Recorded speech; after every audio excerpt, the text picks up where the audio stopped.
So this is a lawn that I renovated last year in the fall and did tall fescue. The previous lawn here, if you could call it that, was a mixture of a lot of weeds, the things that you would typically find in a salad bar, and also, you know, some old zoysia that was planted here originally back in the 80s, and this big tree behind me shaded out a lot of that zoysia, allowed the weed pressure to come in.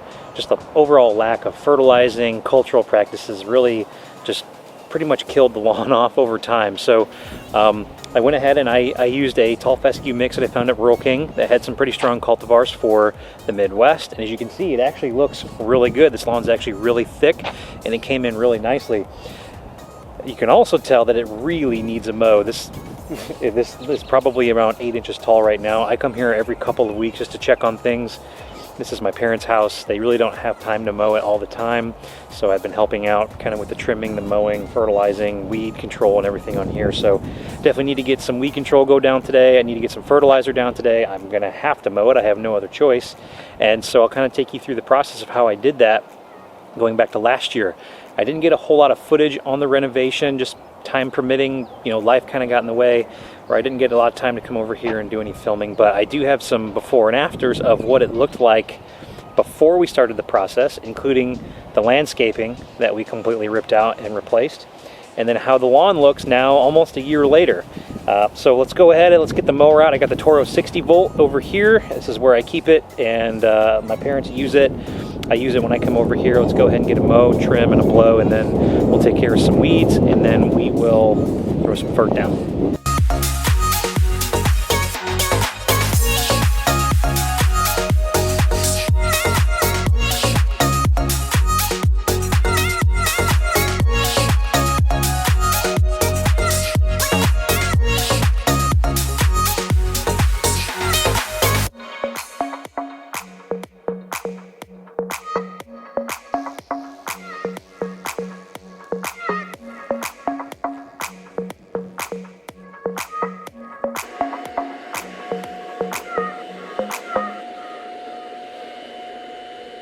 So this lawn is actually brand new. I renovated this lawn last fall. I obviously didn't get any time to film that. I wish I would have, with doing my own renovation with the bluegrass back at my house, managing this renovation, work and life just in general. I ran out of time. I didn't have the bandwidth to do filming on both projects, but more importantly, this is a brand new grow-in, so I'm actually trying to push it with nitrogen at this point. One thing to note about this renovation in particular is that I looked at this as more of a practical approach to doing a renovation. I know there's a lot of over-the-top methods that you can use to do a renovation on your lawn, and that's great, but for this particular lawn, I wanted to do an experiment on a practical approach to doing that. So what do I mean by a practical approach? Let's start with the grass seed, and I wanted to find something local that I could use. Instead of buying online, I wanted to find a local seed source, and I actually found something at my local Rural King that works really well for my climate here in Missouri. I found a turf type tall fescue blend that's a mix of Falcon, Renegade, Shenandoah, and there's a fourth one I can't remember off the top of my head right now, but I found this mix at Rural King and it actually looks really good. And they're actually, if you look at trials on those particular varieties, they actually do really well for drought resistance. They have good color, diseases, and things like that. So far I'm really happy with the color on this fescue. So what's the underlying point in all of that? And what I'm trying to tell you is that you don't have to go over the top and stress out about doing every little thing perfect when you're doing a lawn renovation. If you're doing a non-kill or you're starting from bare dirt. I started from bare dirt and I think it looks pretty good. The one takeaway I think from this project in particular, and something I wanted to test out because I've talked to some turf pros about this particular subject, is with peat moss. Peat moss is expensive. Sometimes it can be hard to come by. What I have found for this particular project, it may not apply to absolutely everyone, but an unpopular opinion for me is that peat moss is not really necessary. You don't have to have peat moss in order to get a seed covering and also to retain moisture. As long as you're watering properly, you can do it without peat moss. I know they've been renovating lawns for a long time without using peat moss, and it always worked before then, so it'll all work for you now. Last time we were here, I had some clover issues. I know a lot of people always ask what's the best way to get rid of clover. If you have a cool season lawn, you can get something over the counter like this Ortho. It has triclopyr in it. Really all you need to do is come back and spray this 2 weeks after your first application, and it will pretty much get rid of all the clover that you have in the lawn.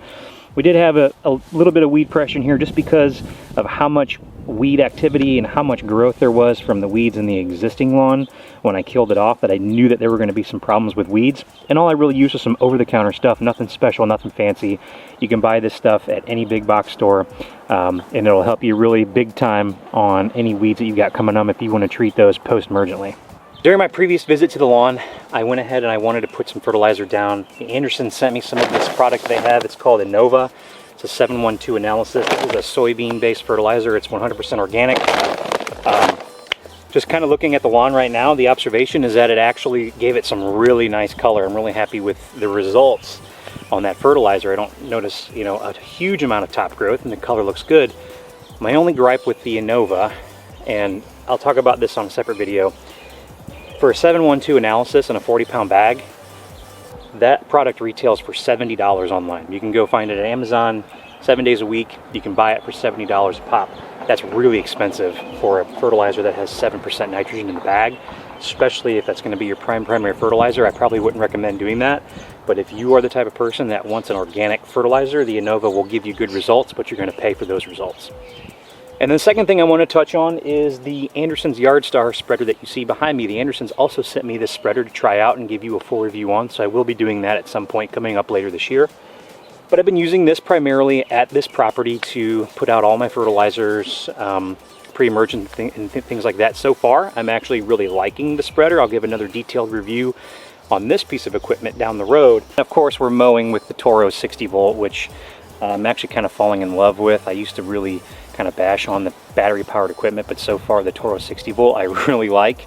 I can't tell any difference between the cut quality in the gas powered recycler versus the 60 volt recycler. There's no maintenance on it, there's no gas, you don't have to fiddle with engines or anything.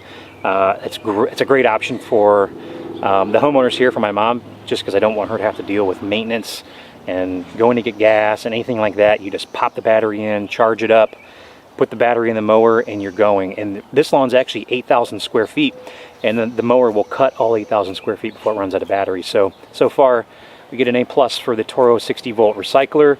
I've only used it for, probably it was late fall when we first started doing the grow-in on this lawn, and I've been using it ever since. And just like that, I have magically reappeared into my fescue lawn here in the backyard, which is looking really, really good right now. This was actually sort of a renovation that I started in the spring. This lawn was completely tore up, and I didn't kill it. This isn't a bare dirt renovation. This is more of a no-kill reno, where I came in and did a whole lot of work to this backyard.